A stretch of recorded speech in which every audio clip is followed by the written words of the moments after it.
আমার বয়স যখন ২৩, সেই সময় আমার জীবনে একজন মানুষের আগমন ঘটে, যিনি একাধারে আমার গৃহশিক্ষিকা, বাড়ির পরিচালিকা এবং শেষ পর্যন্ত আমার জীবনের এক গভীর রহস্যের উদ্ঘাটক হয়ে উঠেছিলেন। তার নাম ছিল কাকলি দেবী। তিনি ৩৬ বছরের একজন মহিলা, কিন্তু তার চেহারায় বয়সের কোনো ছাপ ছিল না। তাকে দেখলে মনে হতো সদ্য যৌবনে পা রাখা কোনো তরুণী। তার ব্যবহার ছিল অত্যন্ত মার্জিত এবং পারিবারিক দায়িত্ববোধ ছিল প্রখর। আমাদের পরিবারে, বিশেষ করে আমার প্রতি, তার স্নেহ ও যত্নের কোনো সীমা ছিল না। আমার মা বাবা যখন ২ মাসের জন্য কানাডায় গিয়েছিলেন, তখন কাকলি দেবীর ওপরই ছিল সমস্ত দায়িত্ব। তিনি নিখুঁতভাবে বাড়ির প্রতিটি খুঁটিনাটি সামলে নিয়েছিলেন। এই সময়েই তার প্রতি আমার মুগ্ধতা ধীরে ধীরে ভালো লাগায় পরিণত হতে শুরু করে।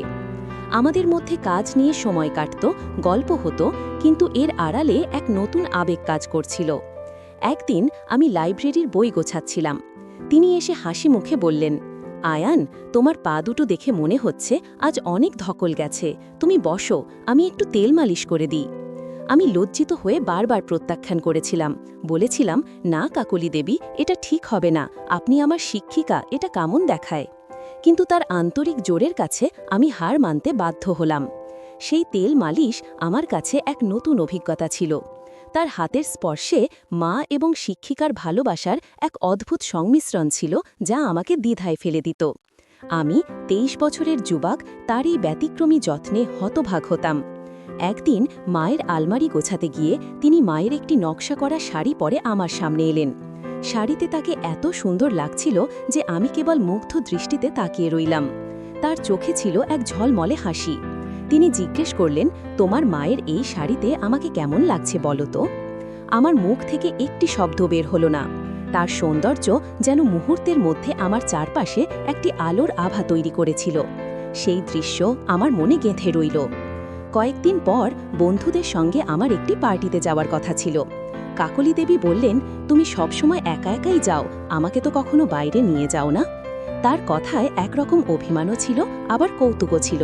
আমি বললাম, বেশ তো, চলুন, তবে একটা শর্ত, আপনাকে ভালো করে সেজে তৈরি হতে হবে। তিনি রাজি হলেন। মায়ের রুম থেকে আমি একটা অপূর্ব জমকালো শাড়ি বের করে এনে তাকে দিলাম। তিনি যখন শাড়ি পরে বেরিয়ে এলেন, তখন আমি যেন এক নতুন কাকলি দেবীকে দেখলাম। তার রূপের জাদুতে আমি অভিভূত হয়ে গিয়েছিলাম। সেই মুহূর্তে আমার মনে হলো, ভালোবাসা মানে শুধু শারীরিক আকর্ষণ নয়, এটা একজনের প্রতি নিঃস্বার্থ শ্রদ্ধা ও আন্তরিক যত্ন। তিনি ঘর থেকে বেরিয়ে আসার সময় অসাবধানতাবশত দরজার চৌকাঠে ধাক্কা খেয়ে হঠাৎ আমার উপর হুমড়ি খেয়ে পড়লেন। অপ্রত্যাশিত শারীরিক নৈকট্যে আমরা দুজনেই অপ্রস্তুত হয়েছিলাম। আমি দ্রুত তাকে সরানোর চেষ্টা করলেও তিনি তখনও আমার ওপর পড়েছিলেন। তার শরীরের উষ্ণতা আর সুবাস আমাকে বিহ্বল করে তুলছিল। আমি দ্রুত তাকে সরে যেতে বললাম। তিনি উঠে দাঁড়িয়ে অত্যন্ত লজ্জিতভাবে হাসলেন। আমি তার খুলে যাওয়া স্যান্ডেল বদলে মায়ের একটি সাধারণ স্যান্ডেল এনে দিলাম। পার্টিতে আমার বন্ধুরা তাকে দেখে আমার বান্ধবী বলে ভুল করল। আমি তাদের ভুল ভাঙার আগেই তিনি হাসি মুখে বললেন, আমি আয়ানের বন্ধু, আমার নাম মিতালি। পার্টি শেষে আমি তাকে জিজ্ঞেস করলাম, আপনি কেন নিজেকে আমার বন্ধু বললেন? তিনি হেসে উত্তর দিলেন, তোমাদের চোখে যখন আমি তোমার বান্ধবী, তখন তোমার মুখের অভিব্যক্তি দেখতে খুব ভালো লাগছিল। তোমার ভালো না লাগলে আমি দুঃখিত। আমি হেসে বললাম, দুঃখিত হওয়ার কিছু নেই, আমি বরং উপভোগ করেছি। আর হ্যাঁ, আপনি আমার বন্ধু হয়ে থাকুন। এরপর থেকে আমাদের মধ্যে সম্পর্কের সরলতা বজায় রাখতে তিনি আমাকে কাকলি না ডেকে মিতালি নামে ডাকতে বললেন। তার এই প্রস্তাব আমাদের বন্ধনকে আরও স্বাভাবিক করে তুলেছিল। পরের দিন সকালে কলেজে যাওয়ার জন্য আমি কোন শার্ট পরব তা নিয়ে সিদ্ধান্ত নিতে পারছিলাম না। ফোন করে মায়ের পরামর্শ নেওয়ার কথা ভাবছিলাম। ঠিক সেই সময় মিতালি ঘরে এসে একটি শার্ট হাতে তুলে দিয়ে বললেন, আমি যখন আছি আমাকে জিজ্ঞেস করলেই পারো। সেদিন বিকেলে খুব ক্লান্ত থাকায় তিনি আমার মাথায় তেল মালিশ করে দিলেন। তার মালিশের স্পর্শ এতটাই আরামদায়ক ছিল যে আমি দ্রুত ঘুমিয়ে পড়ি। পরের দিন সকালে ঘুম থেকে উঠে আমি চমকে উঠলাম। দেখি তিনি আমার পায়ের কাছে শুয়ে আছেন। আমি আতঙ্কের সুরে বললাম, আপনি এখানে কেন? তিনি ফিসফিস করে বললেন, আমি শুধু তোমার কাঁধে হাত রেখেছিলাম, আর তাতেই তুমি ঘুমিয়ে পড়েছিলে। তোমার মা কি কখনো তোমাকে এমন যত্ন করেননি? আমি বললাম, মা সবসময় যত্ন নেন, তবে এটি আমার কাছে এক অন্যরকম অভিজ্ঞতা ছিল। তিনি চুপচাপ মাথা নিচু করে ঘর থেকে বেরিয়ে গেলেন। তিনি যেন সীমা অতিক্রমের ভয় আর আবেগের দোলাচলে ভুগছিলেন। কয়েকদিন পর মা বাবা বাসায় ফিরে এলেন। রাতের খাবারের পর মিতালি রান্নাঘর গুছিয়ে নিজের ঘরে চলে গেলেন। কিছুক্ষণ পরে আমি তার ঘরে গিয়ে বললাম, আজ আমাদের তেমন কথা হয়নি, তাই একটু দেখা করতে এলাম। তিনি মৃদু হাসি দিয়ে বললেন, ঠিক আছে, তোমার কোনো প্রয়োজন হলে আমি আছি। পরদিন সকালে 9টার সময় উঠে দেখি নাস্তা এখনও তৈরি হয়নি। সাধারণত তিনি 8টার মধ্যেই নাস্তা তৈরি করে ফেলতেন। রান্নাঘরে গিয়ে দেখি তিনি চিন্তিত মুখে দাঁড়িয়ে আছেন। বাবা সেই সময় রান্নাঘরে ঢুকলেন এবং তার দৃষ্টি মিতালি দেবীর দিকে কেমন যেন অদ্ভুত মনে হলো। সেদিন রাতে আমি কৌতূহলবশত তার রুমে গিয়ে দেখি বাবা সেখানে একটি বড় অঙ্কের টাকা রেখে এসেছেন। আমার মনে হলো কিছু একটা সমস্যা হয়েছে।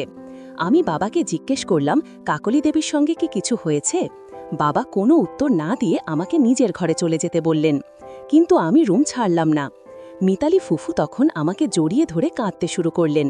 তিনি বললেন, আয়ান, আমি যখন থেকে এই বাড়িতে এসেছি তখন থেকেই তোমাকে কিছু কথা বলতে চেয়েছিলাম, কিন্তু সাহস পাইনি।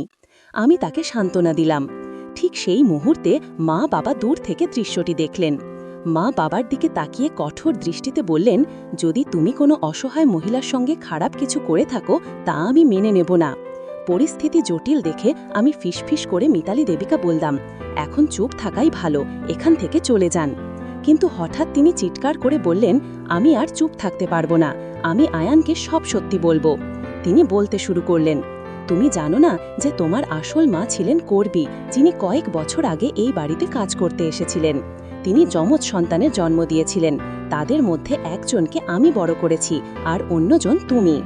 আমি হতবাক হয়ে জিজ্ঞেস করলাম, এরা তাহলে আমার মা বাবা নয়? আপনি কি সত্যি বলছেন? তিনি চোখের জল মুছে বললেন, কয়েক বছর আগে তোমার আসল মা মারা গেছেন। তোমার যমজ ভাই সঠিক মূল্য পায়নি, ঠিক মতো লালিত হয়নি। তখনকার দিনে অভাবের তাড়নায় সে নানা জায়গা থেকে চুরি করে টাকা উপার্জন করত। এমনকি একবার সে তোমার এই বাবা মায়ের কাছেও লাখ টাকা চেয়েছিল, কিন্তু তারা এত বড় অঙ্কের টাকা দিতে অস্বীকার করেছিলেন।